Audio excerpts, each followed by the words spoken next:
Hi everyone, I'm Astro Kotimi. Welcome to my show, The Divine GPS Navigator. Today we'll be talking about the full moon, which occurs on August 26th at 4:56 a.m. Pacific Daylight Time. This month, both the moon and Neptune are in the air sign of Aquarius, and the focus is more on innovation and connecting with friends, maybe making a difference. However, the sun, which is always in the opposite place, which this month is in the fire sign of Leo, is more about having fun, being self-expressed, and really being able to share love with others. So these two energies come together at this time, and it's definitely the polarity and the time when things come to fruition. So with the full moon upon us, of course, it's so important to celebrate. Some of you might want to do things like sing and dance. Maybe others just want to go to the gym or be out in nature. But by all means, celebrate, since we are at more the peak of the energy of the month. Now, what's important to know, this month we actually have 4 patterns we're going to just take a quick look at, because they're definitely influencing the energies of this month. The first one is what we call a grand trine in fire. And we have those 3 planets. We have Uranus in the fire sign of Aries. The sun is in Leo. And Saturn is in Sagittarius. So it's harmonious. It's really a powerful pattern. And this month it's asking us to grow spiritually, to be able to put the past behind, to be able to be pioneers in really creating a new way, to be of service and to be inspired, and to really release some of those old limiting beliefs.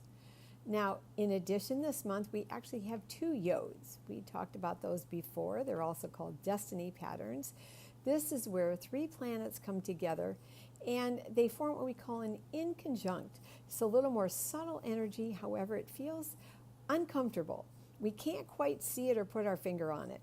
So the first pattern, we have Neptune in the air sign of Aquarius and Pluto in the fire sign of Sagittarius, and they're making this aspect to Mercury, which is in the water sign of Cancer. So because they're all so different, the message is here again, because Mercury is all about emotional security, the important thing here is to share our truth and be able to do that. And with the other 2 planets, one wants us to release those old, really limiting behaviors that are kind of based on fear and controlling others through our emotions, whereas Neptune says, let's get beyond the family and let's look at the bigger community.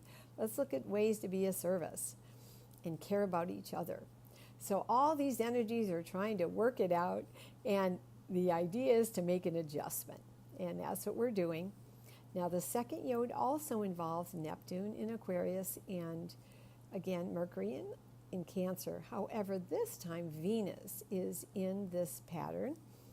So the message here is not only to share our truth, as I mentioned, about our emotional security, but now with Venus being in the mix, it's also saying, but what I believe is important. So Venus really wants you to be in harmony with your own personal values. So that way in your love relationships, you feel cared about for who you are, but it's also about your self-worth, and that can involve money. So again, these are adjustments that we're being asked to make with these 3 patterns. The fourth one we've discussed before, which is still in the heavens, and that is Uranus is making a square to Mars, which is still in the earth sign of Capricorn. Now, it will still be retrograde during this pattern, so we'll talk about it that way. So there's still, for all of us, a greater sense of frustration with this pattern. But remember, the big picture is Uranus, remember, wants to break free and totally, if you will, revolt against all those old paradigms that are broken.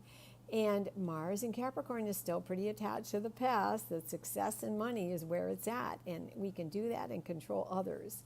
So again, this powerful pattern in the heaven, the big picture is to remember each day to try to keep the higher good in mind, see if there's a way that you can contribute, work with others to make a win-win, instead of being so focused on getting the big pile and leaving others behind. Let's look at ways to make this work.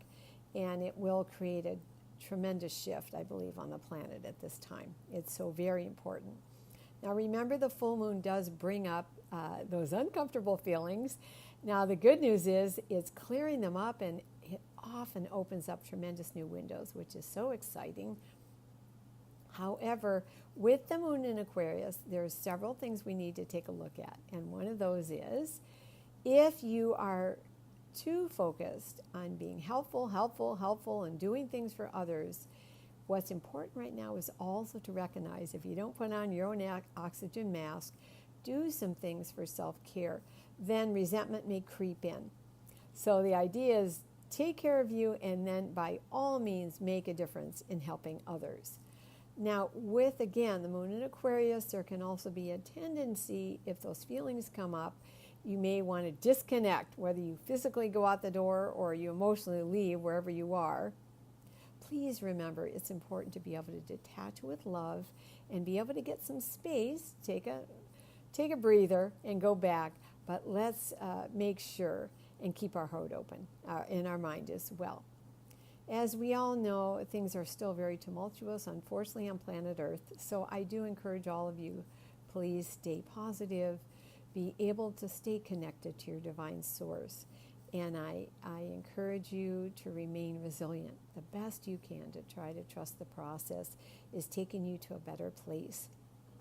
I know I do my best each day to have that heart of gratitude and to celebrate my progress. And I know it makes a huge difference how I greet the day and how I end the day. I'm just so glad you joined me. I'm Astro Coach Amy. This is the Divine GPS Navigator.